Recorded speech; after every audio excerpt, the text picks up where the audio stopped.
57 anyos nga Boholano nga migahin na halos sa tibuok niyang kinabuhi sa iyang advokasya, pagpanalipod sa kalikupan ug sa iyang gugma sa art. Ato siyang ilailahod sa report ni Femari Dumabok.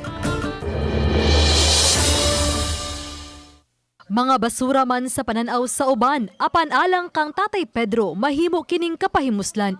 Kining kuti kayong artwork nga mosaic, sagad mga gamit nini nakuha gikan sa kadagatan sa Baclayon ug Albuquerque sa Bohol.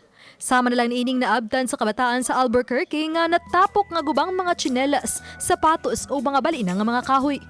Naaghat gikuha ning paggamaan ning mga basura nga artwork sa diin na diskubrihan ako na unsa epekto sa mga napulbos nga rapper. Dugay ng environmentalist ug artist si Tatay Pedro ug gani midaog na siya sa mga contest sa national level. Sa iyang gugma sa art ug kalikupan, iyang giangkod nga susama nag-iyang giminyuan ug ilang banay ang maong kausa ug hilik. Gani wa siya kagalingon ug permanenteng panimay ug ipapuyo lang sa iyang higala ning wala nagamita nga tindahan. Panahon sa pandemya, naawang po'y mo patronage, lipay pa, makapalit ang pagkaon, nakapokus lang pagpadayon sa atong advokasya bahin sa pagpalimpyo sa dagat.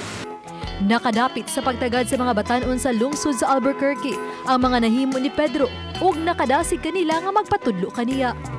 Ug ang hulagway nga ilang gipang post sa social media kalabot ni Tatay Pedro ang nag-trending online. Very inspiring kayo siya, most especially sa among mga kabatanunan nga katong mga potential young artists pwede di gid ta makahimo og something different nga artwork nga gamit ang mga ocean trashes.